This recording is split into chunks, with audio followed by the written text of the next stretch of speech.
ನಮಸ್ಕಾರ, ನಾನು ಸಿಂಧು. ಇದು ತರಳಬಾಳು ಹುಣ್ಣಿಮೆ ಮಹೋತ್ಸವ 2026 ಭದ್ರಾವತಿ ಇಲ್ಲಿ ನಡೆದಂಥ ನಿನ್ನೆ ನಡೆದಂತಹ ಕಾರ್ಯಕ್ರಮದ ಒಂದು ತುಣುಕನ್ನು ನಾನು ನಿಮ್ಮೊಟ್ಟಿಗೆ ಇವಾಗ ಶೇರ್ ಮಾಡ್ತಾ ಇದ್ದೀನಿ. ಇದು ಸಂಜೆ ವೇಳೆಯ ಕಾರ್ಯಕ್ರಮ. ಬೆಳಗ್ಗೆಯಿಂದ ಸಂಜೆವರೆಗೂ ಕಾರ್ಯಕ್ರಮದ ಸಿದ್ಧತೆಯಂತೂ ತುಂಬ ಚೆನ್ನಾಗಿ ನಡೀತು. ಎಲ್ಲ ಥರದ ಅರೇಂಜ್ಮೆಂಟ್ ಕೂಡ ಸುಸಜ್ಜಿತವಾಗಿ ನಡೆದ ನಂತರ ಕಾರ್ಯಕ್ರಮಕ್ಕೆ ಚಾಲನೆಯನ್ನು ನೀಡಲಾಯಿತು.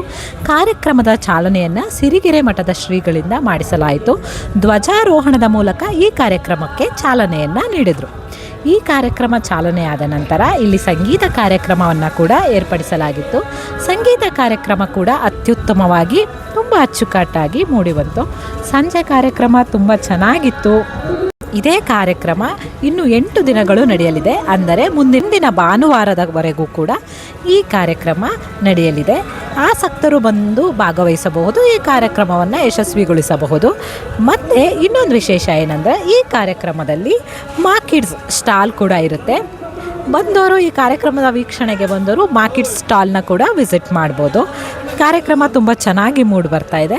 ಮತ್ತು ಇವತ್ತು ಅಂದರೆ ಈಗ ಇಲ್ಲಿ ಪ್ರೆಸೆಂಟಲ್ಲಿ ನಿಮಗೆ ಕಬಡ್ಡಿ ಪಂದ್ಯಾವಳಿ ಮತ್ತು ಭಜನಾ ಸ್ಪರ್ಧೆಗಳು ಏರ್ಪಡಿಸಿದೆ. ಒಂದು ಕಡೆ ಕಬಡ್ಡಿ ಜೋರಾಗಿ ನಡೀತಾ ಇದೆ, ಇನ್ನೊಂದು ಕಡೆ ಭಜನಾ ಕೂಡ ಚೆನ್ನಾಗಿ ನಡೀತಾ ಇದೆ. ಒಟ್ಟು 5-6 ತಾಲೂಕುಗಳಿಂದ ಮಕ್ಕಳುಗಳು ಬಂದಿದ್ದಾರೆ ಇಲ್ಲಿ ಕಬಡ್ಡಿ ಪಂದ್ಯಾವಳಿಗೆ ಮತ್ತು ಭಜನೆಯನ್ನು ಮಾಡಲಿಕ್ಕೆ. ಕಾರ್ಯಕ್ರಮದ ವೀಕ್ಷಣೆ ಮಾಡಬೇಕಾದವರು ಬರ್ಬೋದು. ಇವತ್ತಿಗೆ ಇಷ್ಟೇ. ಇವತ್ತಿನ ಸಂಜೆಯ ಕಾರ್ಯಕ್ರಮದೊಂದಿಗೆ ನಾಳೆ ಮತ್ತೆ ಸಿಗ್ತೀನಿ. ಅಲ್ಲಿವರೆಗೂ